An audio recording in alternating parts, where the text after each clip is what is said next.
ఇక వార్ అప్డేట్స్లోకి వెళదాం. దాదాపుగా 2 రోజుల నుంచి వార్ అప్డేట్స్లో అత్యంత కీలకమైన కొన్ని విషయాలు జరిగినాయి. వాటిల్లో ఇప్పుడు ప్రస్తుతానికి నేను ఒక 5 విషయాలు చెప్పబోతున్నాను. నిజానికి ఇవి చాలా కీలకమైన విషయాలు. యుద్ధం ఇలాంటి టర్న్స్ కూడా తీసుకుంటుందా, ఈ స్థాయిలో ఉందా అనేది ఎవరికీ అర్థం కాకుండా ఉంది.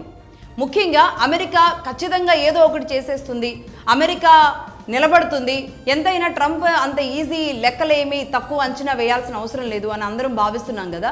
కానీ మగధా న్యూస్ మొదటి నుంచి ఒకటే చెబుతూ వస్తుంది, డిఫెన్స్ విషయంలో అమెరికా పెర్ఫార్మెన్స్ పూర్గా ఉంది అని. అమెరికా డిఫెన్స్ స్ట్రెంగ్త్ పూర్గా ఉంది.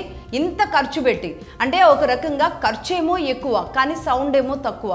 డిఫెన్స్ స్ట్రెంగ్త్, వాళ్ళ యుద్ధ విమానాలు కానీ లేదంటే వాళ్ళకున్న పవర్ కానీ ఇరాన్ లాంటి ఒక చిన్న దేశాన్ని ఢీకొట్టడానికి తన వల్ల కావట్లేదు ప్రస్తుతానికి అమెరికా.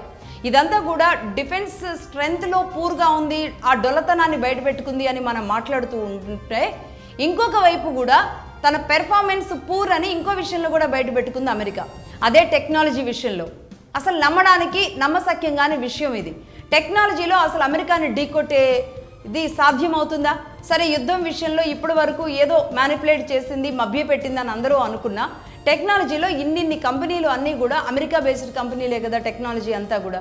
అలాంటిది టెక్నాలజీలో అత్యంత పూర్ పెర్ఫార్మెన్స్ని కనబరిచింది. తన సంస్థలను కూడా తాను కాపాడుకోలేకపోయింది, తన డేటాని కూడా తాను కాపాడుకోలేనంత ఘోరమైన పరాభవాన్ని ఈరోజు అమెరికా ఎదుర్కొంటోంది. ఎందుకు నేను ఇంత బలంగా చెబుతున్నాను అంటే, ఏకంగా అమెరికాలోని ఆ సంస్థ ఈ సంస్థ కాదు, FBI federal bureau of investigation అంటే ఎంత కీలకం. FBI అనేది ఒక నిఘా సంస్థ అమెరికాకి.